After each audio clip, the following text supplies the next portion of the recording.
Continuing where we left off in part 1, Los Bailes de Bombas were where enslaved Africans celebrated various occasions, such as baptisms, marriages, and other events. The empty codfish barrels were made into drums, and then the people would gather. The women bomba dancers would dance while raising and moving their skirts. It was said this was done to ridicule the attire worn by the plantation ladies. The plena, also born of African roots in the working-class barrios of Ponce. About 100 years ago, it was transformed into a unique Puerto Rican sound by Jibaro, native Taino, and European influences, in addition to the influences of freed slaves from various other areas of the Caribbean island that traveled to Puerto Rico. We can't end this section about the bomba y plena without first talking about the Cepeda family. They are considered to be the keepers of the traditional bomba y plena folkloric music and dance of Puerto Rico. Rafael Cepeda and his family have contributed and continue to contribute to keep this Puerto Rican tradition alive. Modesto Cepeda founded the Rafael Cepeda Atili School of Bomba y Plena in Puerto Rico, which continues to teach the people of the island the traditional dances of the bomba y plena and help keeps this tradition alive and pass it on to the generations to follow. Much props to the family.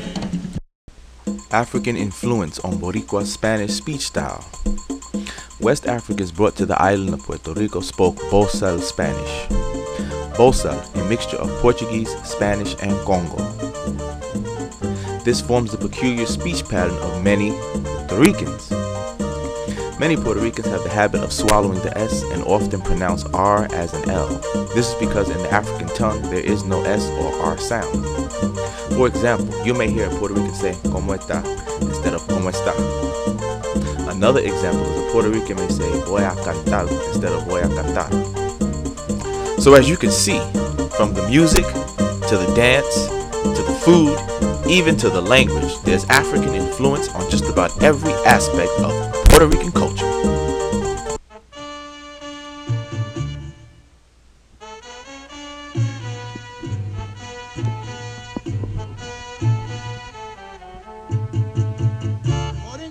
Oh yeah, we're not done. Follow me now as we take a trip and go over some famous Afro-Puerto Ricans. Rafael Cordero was a black man born in San Juan on October 24, 1790. At that time, Puerto Rico was a colony with more free blacks than slaves. His parents, both free blacks, were educated. They could read and taught their children at that time and place when most of the white population was illiterate. He began teaching black children how to read and write and spent time tutoring them in the classics. Back then, there were only 2 schools for children in the entire island. Soon, Cordero was teaching white children as well. He taught without pay, for it was not until his later years that the government recognized him and budgeted $15 per month for his school. Cordero's alumni adored and revered him, remembering to visit him often. Many went on to become civic leaders. His was an integrated school. His students fought for the abolition of slavery. Today, there is a school and a street named for him in San Juan. A plaque on Luna Street commemorates the house where he lived and taught. José Campeche was born in San Juan on January 6, 1752, to an African freed slave and a Canary Islander. Campeche became Puerto Rico's first and one of its most prominent painters. He produced around 400 pieces of art and became known as the most gifted of Latin American Rococo artists. Today, his art is found all over Latino America and in Europe. Arturo Alfonso Schomburg was born on January 24, 1874 in San Juan. Schomburg was primarily self-taught but attended public schools in Puerto Rico and attended St. Thomas College in the Virgin Islands. At school in the Virgin Islands, he was informed by one of his teachers that blacks had no history or accomplishments. Schomburg set out to prove his teacher wrong. He began collecting information, documents, memorabilia, and other materials on African history and culture from all around the world. Soon he became a walking encyclopedia on black culture and history. Schomburg's obsession with making black history less a matter of argument and more a matter of record and fact, and to restore what slavery took away, makes this self-taught, lonely visionary of indomitable spirit one whom the world of black scholarship will forever be immensely indebted. Today, the Schomburg Center for Research in Black Culture, located at 135th Street and Lenox Avenue in Harlem, New York, has over 150,000 volumes of black history and nearly 5 million artifacts, photographs, magazines, and manuscripts from throughout the world, and has become the mecca for anyone needing to document or research black history. Surely, everyone, no matter where you're from, of black ancestry, African ancestry, is indebted to Schomburg. Not only did he make contributions to black African Puerto Rican history, but to all people of African descent. Roberto Clemente was born in Carolina, Puerto Rico on August 18, 1934. At age 18, Clemente signed up for the Cangrejeros de Santurce, and 2 years later was signed by the Pittsburgh Pirates, where he played for 18 seasons. Clemente became one of baseball's most accomplished players and premier defensive outfielder. He was awarded the Golden Glove in 1972 after his 3,000th hit in the last game of the 1972 season. Later that same year, Clemente died in an airplane crash while on a mission to supply earthquake victims in Managua, Nicaragua. He was later selected in 1973 for the Baseball Hall of Fame. Much respects. José Celso Barbosa. He was from Bayamon, and he was the first person on the island with an American medical degree.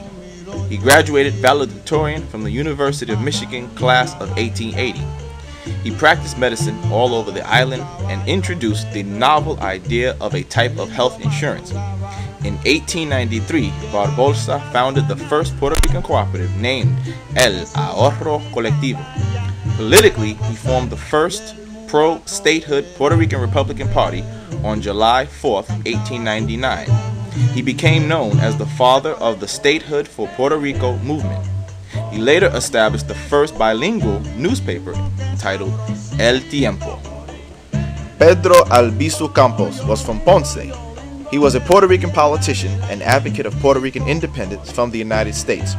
It was during his service in the U.S. Army during World War I that he was exposed to the racism of the day, which left a mark in his beliefs toward the relationship of Puerto Ricans and the United States. In 1930, he was elected president of the Puerto Rican Nationalist Party. He fought long and hard for the independence of Puerto Rico from the racism and oppression of the United States, but to no avail, as the evil of racism white supremacy held too strong a grip over the island and the people of Puerto Rico.